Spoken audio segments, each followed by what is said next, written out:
ఏది అంత వేవు నరేంద్ర మోడీ గారి వేవు 3 పార్టీలు కలిపినటువంటి దాంట్లో కూడా ఏమొచ్చింది చెప్పండి.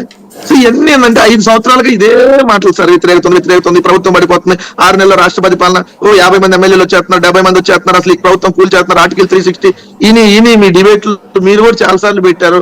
అనేక సార్లు ఇవన్నీ ఇంకో సంవత్సరంలో ఎన్నికలు వస్తున్నాయి, 6 నెలల్లో వస్తున్నాయి, ఇంకో 3 నెలల్లో వస్తున్నాయి అని అయిపోయి ఇంకో నెల లేటుగా వచ్చినాయి ఎన్నికలు. ఇట్లాంటివన్నీ ఏంటి సార్ ఈ ప్రతిపక్షాలు ఏం చెప్తారు?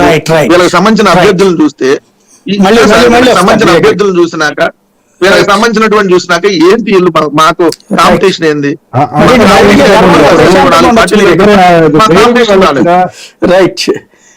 లక్ష్మణ్ ధైర్యంగా వెళ్తున్నాం సార్, సింగిల్ గానే వెళ్తున్నాం, ధైర్యంగా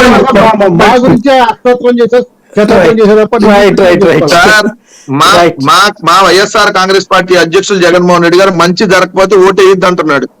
మళ్ళీ నేను మీకు మంచి జరగకపోతే ఏదయ్యా జరిగితేనే ఏంటని చెప్తున్నాడు. కాన్ఫిడెన్స్ ఏం చెప్పండి. 24 ఇంకొకటి త్యాగం చేయాలంట, రేపొద్దున 2 కూడా త్యాగం చేయమంటే చెయ్యాలి. ఇప్పుడు ఇంకొకటి వినిపిస్తుంది, రఘురామకృష్ణరాజు నేను కూటమి నుంచే పోటీ చేస్తున్నా నరసాపురం నుంచి అన్నాడు. అప్పుడు ఆ బీజేపీ అభ్యర్థిని కూడా క్యాన్సిల్ చేసి మళ్ళీ మీకున్న మచిలీపట్నాన్ని బీజేపీకి ఇస్తారని ఇంకో రకాలుగా టీవీలో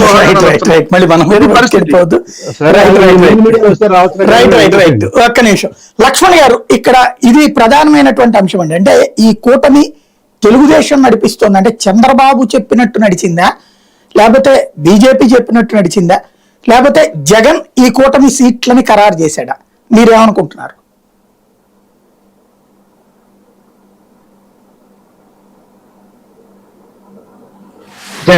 జగన్ మాట వినే ప్రసక్తే లేదు. కేంద్రం నిజం అది సజ్జల రామకృష్ణారెడ్డి చెప్పాడు.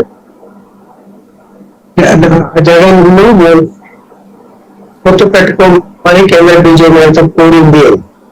సరే అది కానప్పుడు తర్వాత తెలుగుదేశం పొత్తు కుదిరింది. కుదిరిన తర్వాత జగన్మోహన్ రెడ్డితో సంబంధాలు ఇంకా ఎందుకు ఉంటాయి? జగన్మోహన్ రెడ్డి చెప్పే మాటలు వాళ్ళు ఎందుకు వింటారు? ఇక్కడ జగన్మోహన్ రెడ్డిని ఓడించాలనే కదా పొత్తు పెట్టుకున్నారు, వేరే కారణం ఏం లేదు కదా.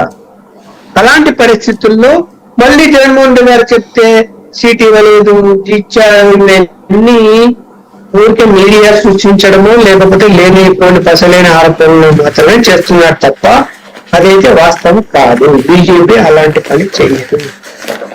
ఇక్కడ రెండోది గమనించాల్సింది ఏంటంటే, మిత్రులందరూ చెప్పిన విషయాన్ని పరిగణలోకి తీసుకున్నప్పుడు సరే అభ్యర్థులు ఎవరుంటారు ఎవరు ఉండరు